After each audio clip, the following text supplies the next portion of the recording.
Hello. All right. All right. Come on in. Come on in. Just give it a minute. We're talking about Sebastian Rogers. We're going to be going over some notes that I have, and maybe you can help me make sense of it all because this is complicated, guys. It doesn't make much sense. I'm going to go ahead and put a different microphone in here so you can hear me better. Come on in. Grab a snack.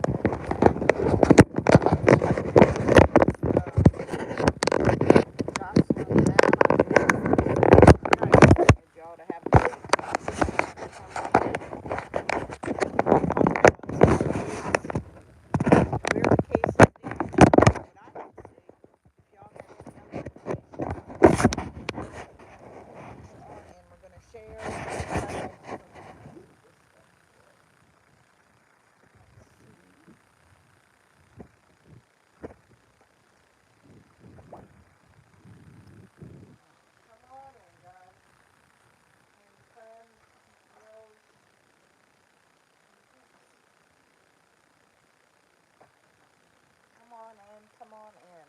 We're talking Sebastian Rogers today. We're going to go over some information and some notes of mine. And man, I have a lot. That's just one notebook. I have another notebook too. And I'm going to ask y'all to help me fill in the blanks. So come on in and let's get the party started. Give me just a minute while I get this mic thing going on here.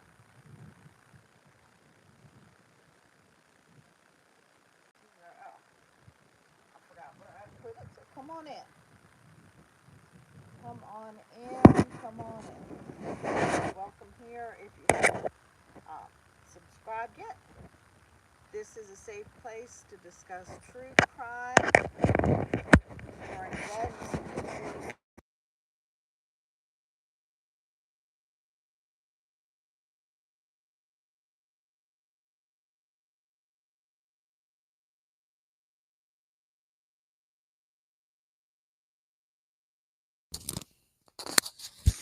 All right, come on in. We are talking Sebastian Rogers. Hi, Avery. Come on in. You're certainly welcome here. We're going to be bringing awareness to Sebastian Rogers because it's been 9 months now and he is still not home. And it is such a heartbreaking and very confusing case. Hi, come on in, Minecraft. The Lord, come on in. You are welcome here, guys. We're talking about Sebastian Rogers. I'm going to go over some things I have in my notes and help me fill in the blanks. Let's make some sense of this crazy case. I first decided to get into this fairly recently in the last month or so. I was really tied up, you know, and there's only so much a person can do. And I was very heavy into the Micah Francis case and some things going on down here. I really feel like God just wants me to bring awareness to Sebastian Rogers, and so I want to do my part. All right. Come on in. Uh, I can't read really good Paish. I hope I'm not butchering that. Come on in. You are welcome here. We're talking Sebastian Rogers. Come on in. From all over the world, we have India joining us, and we are talking about a missing 15-year-old boy um, from Hendersonville, Tennessee. Uh, he's been missing. It's about 9 months now. And he seems to have literally fell off the face of the earth. And we know that's impossible. Kids don't disappear. Somebody knows something, and we're spreading awareness. My name's Chevy Cool Lady. Welcome in. Welcome in. Please like and subscribe. Please share to make the awareness known to as many eyes as are possible. Come on in. This case first came to my attention when I saw some RICO notices um, against content creators. I said, what is this about? I hadn't wanted to get involved in a missing person, especially a child, because I'm an old softy and it just breaks my heart. Nevertheless, here I am, and here I'll stay until Sebastian's home. We need Sebastian home. All right, come on in, guys and gals. You are the coolest people ever. So I started looking into it, and and because I was working on the other case that involved um, organized harassment and that type of thing, I wanted to find out what all was going on with Sebastian Miller, and I looked into um, that in some other states, even Delaware and Pennsylvania, some content creators were being called to court. Apparently, um, the case involved in targeted individuals and groups who have propagated false narratives, undermining the search for Sebastian Rogers. We want truth, the whole truth, and nothing but the truth here. Um, and also for the possibility that that actually delayed justice and is delaying justice, tying up the courts and whatnot. So we want to get the facts straight. So as I go through my notes, please feel free to chime right in with what you know, and we're going to shine some light on Sebastian Rogers together.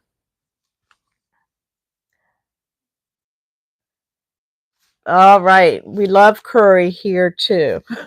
We love curry. All right, legal strategies.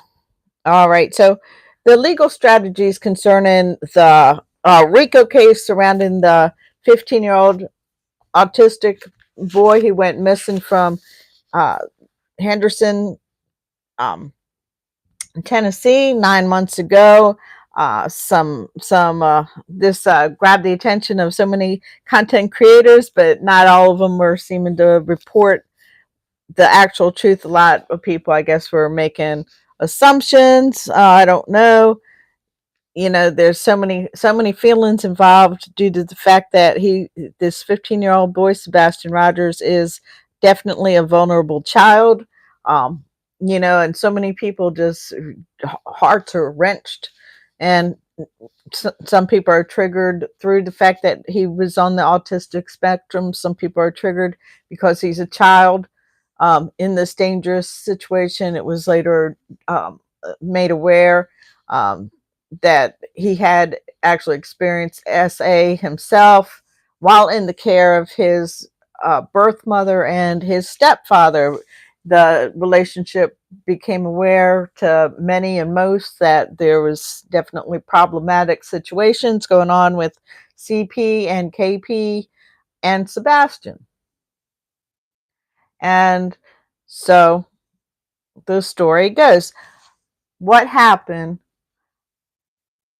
on the day, or really the night prior to February 26, 2024. This is the day he was reported as missing. The story goes, on the 25th, he had spent the day, presumably with his mother and a relative. Um, they did activities together, had a great time. I'm under the impression there was a niece involved who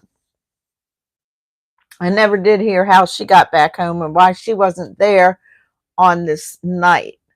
But while back at the home, it was only KP and Sebastian.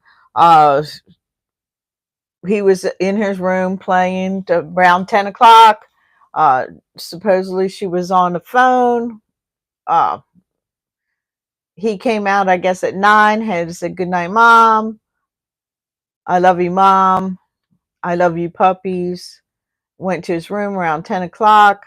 She heard him mess around in the room, heard a supposed thump, and didn't go check on it, but just kind of told him, knock it off, go to sleep. Didn't hear anymore. She was later on another interview, said she was on the phone with CP for over 3.5 hours or something. At midnight, he was kind of waking her up while she was on the phone with him, saying, you need to get the dogs up and whatnot. Supposedly she did, got off the phone in the morning, got up to wake him up for school, and he was nowhere to be found. She checked the usual places. She called her husband, CP, who's over 3 hours away, supposedly at St. Jude in Memphis, or running a crane in the wee hours of the morning. He had difficulty hearing. He heard a radio control in one ear and her in another. It was, what's up? What do you mean he's not there?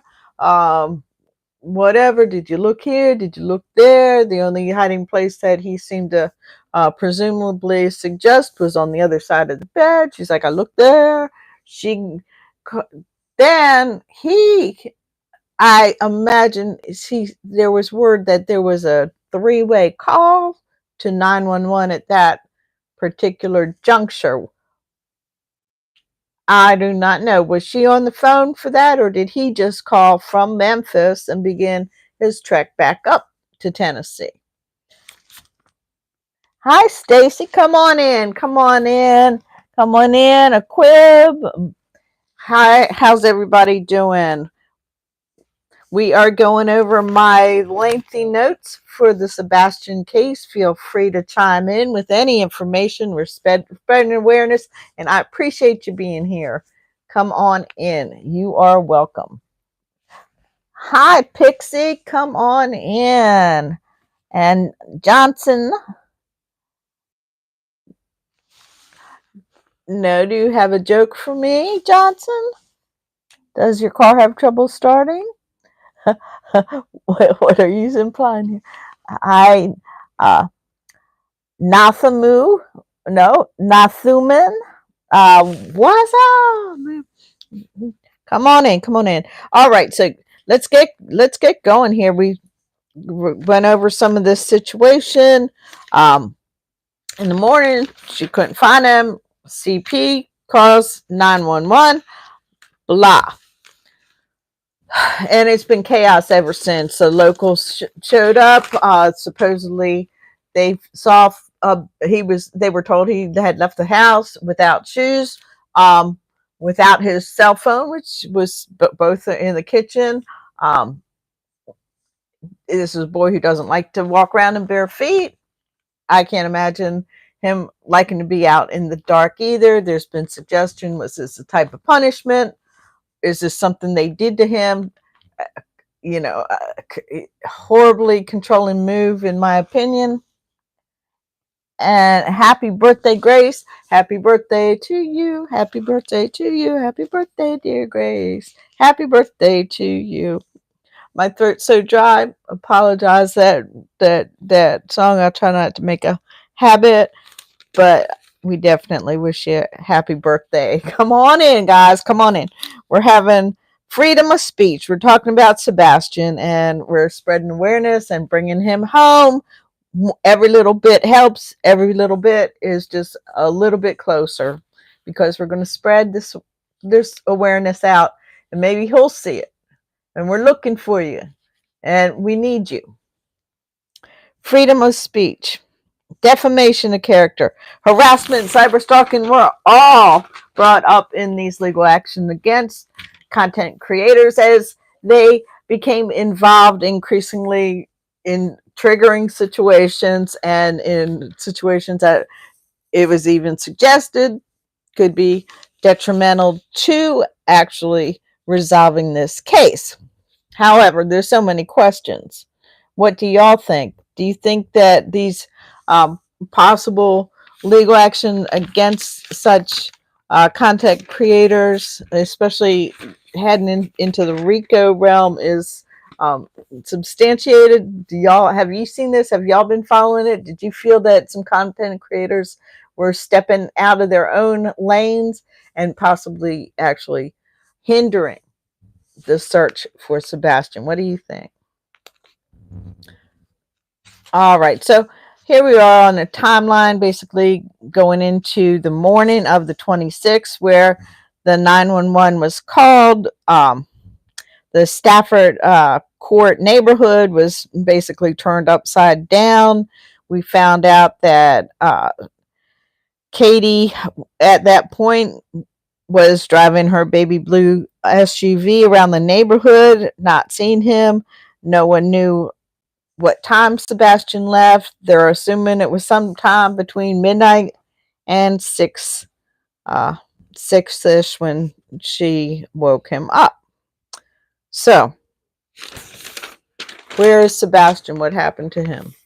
Where was he in his supposed bare feet? And why was that something that came up? My kids, when I had, kids at the house, they didn't just have one pair of shoes. If they if it would take me a while to even figure out what pair of shoes were probably missing, but to say he left without shoes, it was always one thing that just kind of stuck out to me. Like, man, that's really strange. But what do y'all think about that? Okay, so he was actually, we're trying to find evidence that he was at the Texas Roadhouse the night before. Did anybody see him? Why wasn't there video surveillance from Texas Roadhouse where he was reportedly with his mom? Was there anyone else there? People want to know, was CP actually at his job in Memphis? Was he someplace else? Was he possibly there? There was also talk about a poker game that I would like some more information about. If y'all know about that, $1 million stakes, could that be trafficking? What the heck's going on with that? I don't know. Did it even happen? These are just allegations, insinuations, and opinions. I'm just trying to present the facts as I'm finding them out and going over my notes. And if y'all can help me, that would be why I talk like a 70s detective. I feel like a 70s detective. I feel kind of like Columbo. And I would like a cigar. Yes. Well, we'll leave that one be. All right. So I appreciate y'all coming in. Gaming duo, Liaise the Fire. Sweet. Sunny Vicus, God bless y'all. God bless y'all. Come on in. Come on in. Come on in. Let me keep on going. Speaking about droning in, they brought out all kinds of equipment, even the drones, to investigate this neighborhood, the Stafford Court neighborhood and the surrounding area. At first, everybody was hopeful of a return. According to the reporters, the canines were let in. Footprints were sighted going to the retaining pond that we've all seen, not far from the Proudfoot's residence, Sebastian's residence. The dog followed those right to the edge of the pond and then jumped in. What does this mean? Subsequently, the pond was drained. No sign of Sebastian, but could he have been somewhere else that where the water flowed into that pond? It's a possibility. I believe CJ Media Evil just did a boots on the ground on that retaining pond and reported, I think he said, a large number, I want to say like 75% of the manhole covers were not in place. Could a kid slip in there, a little skinny kid in the dark without shoes? It sounds like a hazardous situation, and one that it doesn't sound like has been thoroughly investigated. Hi, come on in, you guys. Deja Draper. Oh, my little love. We got Prob Hall, Kimberly, AJ Hay, and I love my dog, then you must be a good person. Okay, so now we got the canines brought out, okay, followed into the retaining pond. Later, I heard it was suggested that the footprints weren't his size. I haven't heard a lot about that report, and so I would definitely like some more information on that. Missing in plain sight.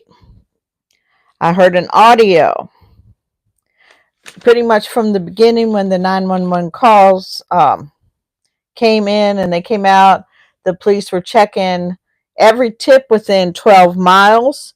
The drone operator was called in, and this is what was interesting about the first drone operator, the audio of their communication. Okay, so here are the drone operators out there.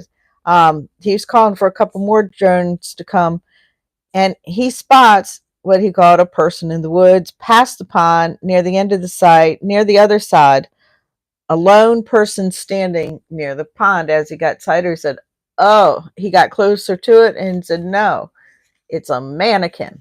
There was a mannequin out there on the other side of the pond on a construction site near the woods. Isn't that strange? That I never heard any clarification. What?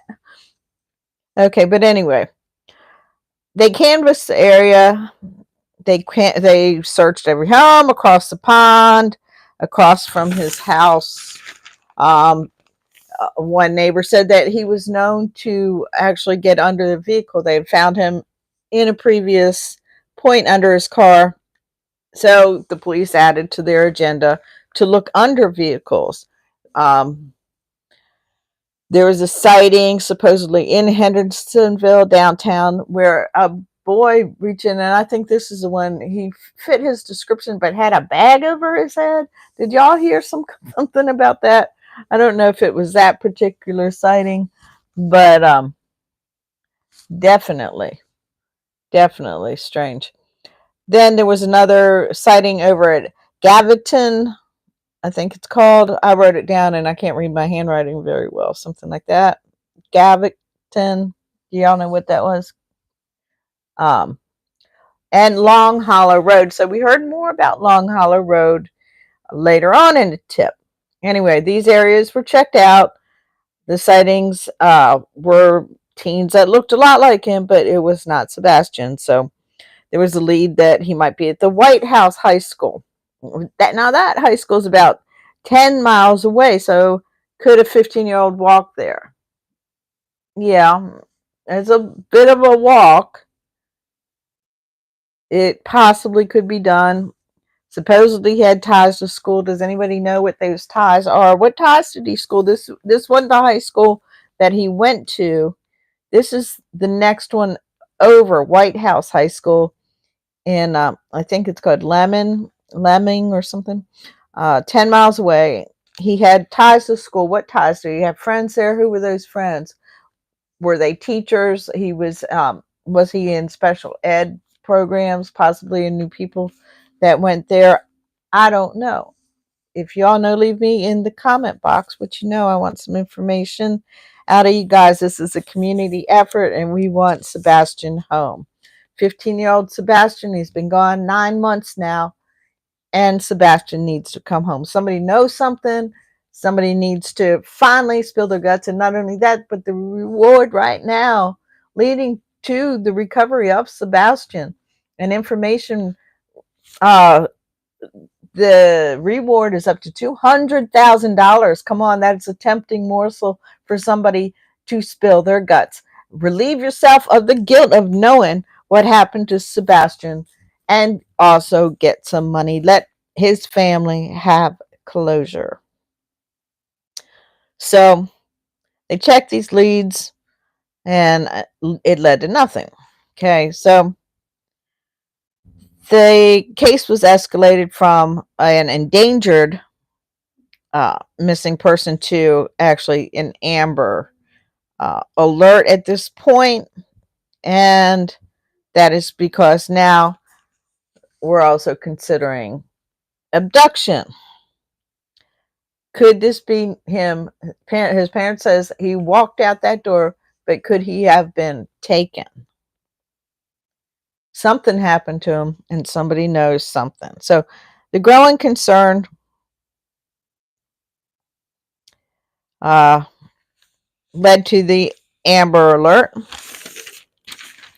People started calling in more tips. The risk factor of autism increased the chance that this vulnerable child could have been abducted. About 58% of child abductions end up being non-custodial parents.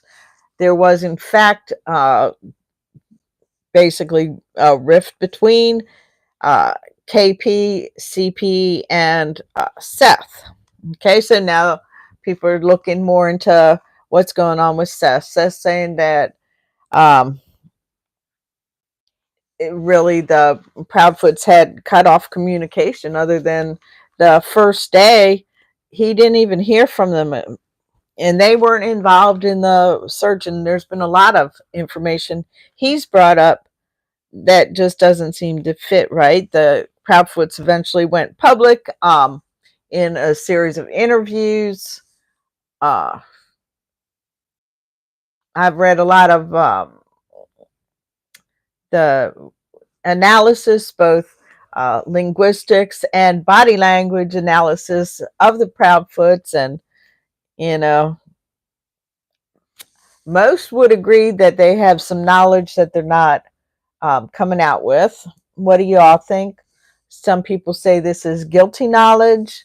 Some people go to the extreme of saying that's exactly what they are, allegedly guilty, in my opinion.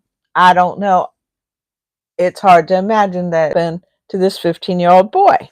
He didn't just disappear. So, okay, volunteer search groups were combing Hendersonville. Sumner County fire buffs even provided the food.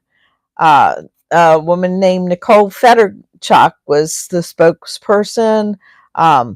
Surveillance systems were checked. WKRN reported on the situation here with Sebastian. There were red flags. The family, the Proudfoots, actually requested that the media does not contact them at this point before they did the interviews, which a lot of people found very disturbing. 3 days into the search, the parents made no media appearance. It raised eyebrows, to say the least. The speculation was that perhaps the Proudfoots were involved. Look for News Nation timeline. Okay, so the News Nation did a timeline at this point and reviewed all the surveillance, brought in more DOS.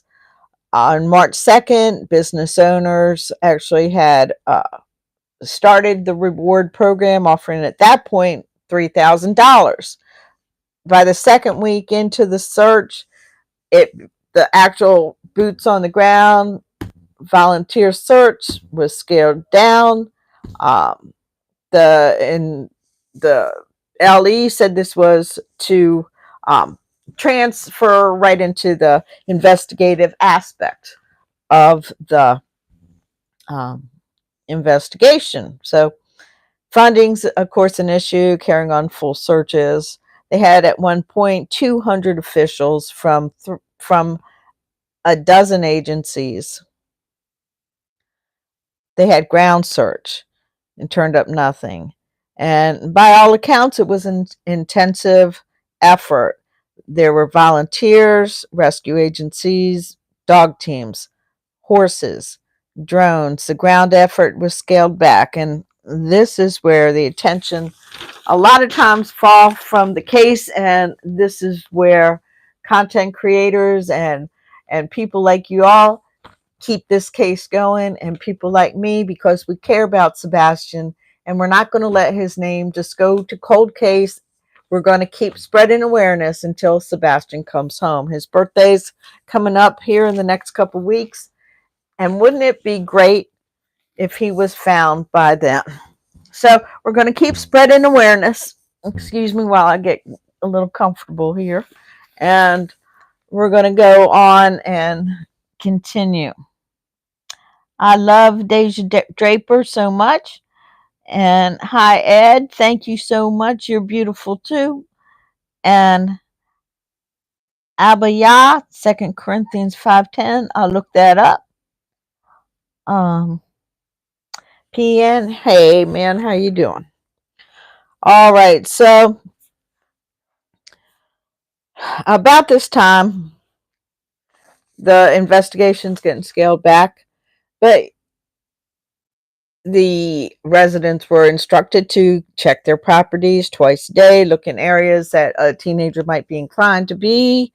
If you have little sheds, whatever on your property, please check them out.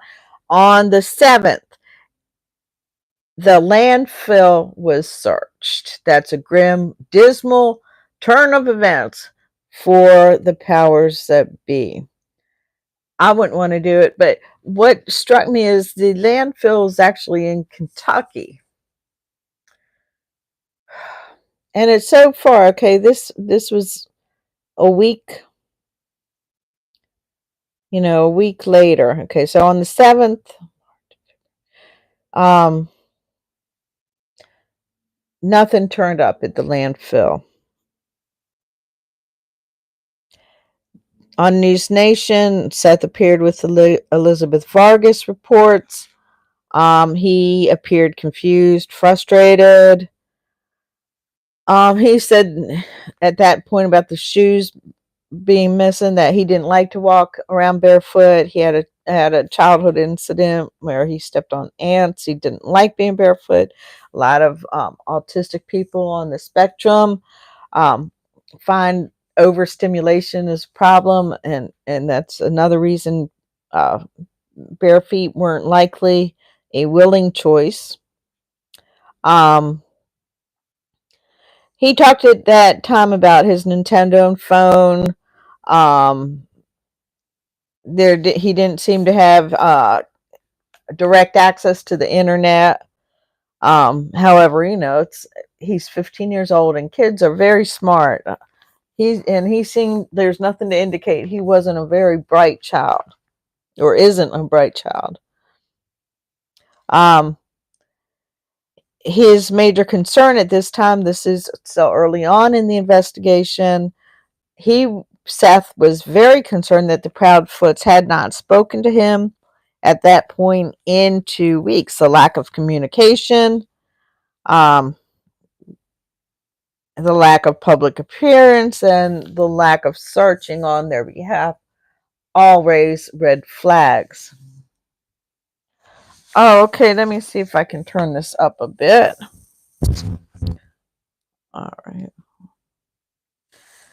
Okay. I'll try to speak up, guys.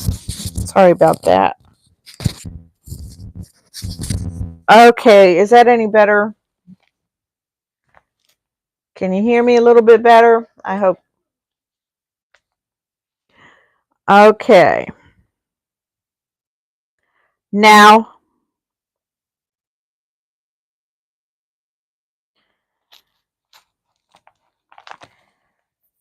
apparently, WKEN gave a press or reported on a press conference that TBI had given at this time. Whoop. Hey, sorry about that, guys. All right. My computer broke, guys, so I'm having to use my phone till I can replace that, but I hope I'll be able to do that before too long. So until then, we're just going to report on the phone, and I appreciate y'all coming in. Thank you so much. Hello from India, spiritual guider. Hello. Now, so at this point, there was very little clues. The TBI supposedly said that the parents were being cooperative. I even watched a body behavior panel, the behavior panel, Scott and the guys basically said from the first interview when the Proudfoots went ahead and did the interview with Olivia, the Chronicles of Olivia, they said by the body language, it came across pretty normal, put it that way.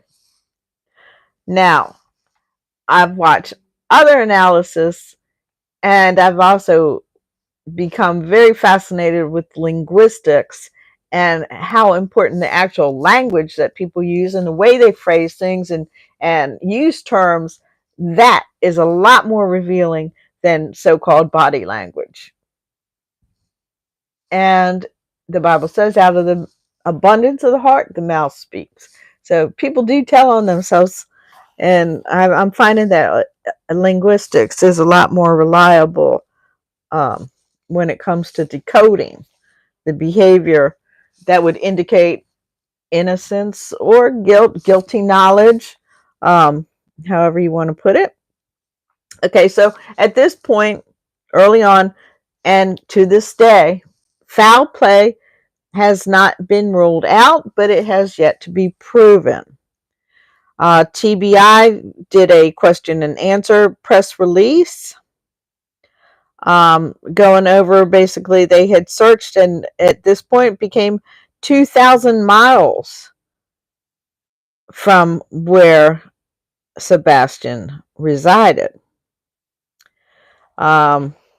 We went over the way they canvassed the areas, and then at a certain point, they said they searched multiple times Sebastian's home, yard, house, vehicles, the neighborhood, the neighbors' houses, all searched. Family reports.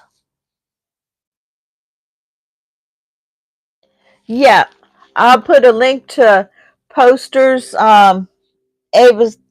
I'll put a link to posters, and that can be easily printed out. I'll put that in the description when I post this live. You can all get. Yeah, you can also get Sebastian T-shirts and some other things, but you definitely can get posters to put in your windows or in even businesses. That's awesome. You're a good person. Okay, now the family reports at this time that Sebastian is drawn to water. Pools are searched, dive teams are brought out. They search ponds. They search that retention pond. They search caves in the area, which are certainly hazardous. Caves. I don't know if y'all are familiar with that type of terrain, that where Hendersonville is, Appalachians, the cave system, the mining systems, all kinds of crazy things. Just that terrain is rough. It's rugged. It's rugged. I spent a lot of time out that way. I love it. It's beautiful, and it is harsh and mysterious. Surveillance was turned in at this time. Remember seeing the lights in the dark. It supposedly was a garbage truck. I saw a reenactment. I have to look up where I saw that on. But it's a dude that likes to actually kind of do visuals. And did the visual of the garbage truck, where it would be, how it would stop. And, it seems like that garbage truck would have had a whole lot more lights on it, didn't it? And it seemed like it should have a whole lot more lights than what we saw. What we saw looked like what people reported it, and it looks like to me like flashlights. You see them at different points. They get closer. One goes off the other way. Very okay. Early on, CP discredited the lights in the dark theory. Remember, that was one of the first things I heard him say. We know what that is. No sense. I wish it was what y'all are saying, but no. Something along those lines.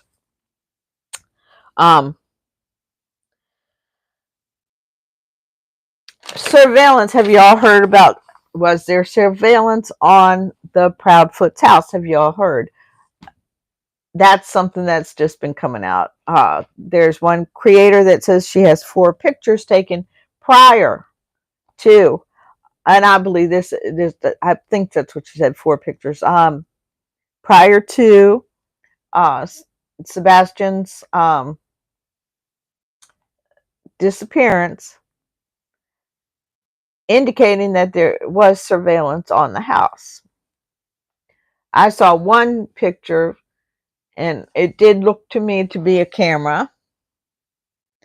I don't know. Did y'all know about that? I know there wasn't one when they came to search for surveillance, search for Sebastian. But the other point is, didn't she work? Isn't that where Katie worked? Was for a surveillance company? Why wouldn't they in that ritzy neighborhood have a surveillance? Why wouldn't they? Odd. Seemed odd to me. Okay, so Seth. Oh, looks like I'm going to run out of some juice. So we're going to come back on a live in a couple hours. We'll be back at 4. We're going to talk more about Seth, more about Katie, more about these notes, and more notes that I have on this case. It seems like there's more questions than answers, and I'm going to return. I hope y'all will join me at 4. Thank you so much. We're going to dig more into the Sebastian Rogers case. I'm going to put links to where you can get posters and other information concerning Sebastian Rogers in the description. And we're going to talk this afternoon at 4 about Sebastian Rogers. We're going to talk about Amber Rabiglia, a 23-year-old beautiful student who was found dead 10 years ago, 11 years ago in Myrtle Beach, South Carolina. And it sounds to me that the police dropped the ball. It's just recently resurfaced with the help of Nancy Grace and other content creators who have picked up the story. So we're going to bring awareness to Amber, Sebastian, and we're going to update information on the Micah Francis case, because there's always something to talk about with that case. Thanks so much. Love you guys. See you later. Enjoy your afternoon.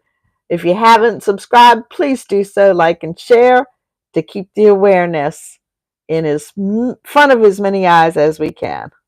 Thanks so much.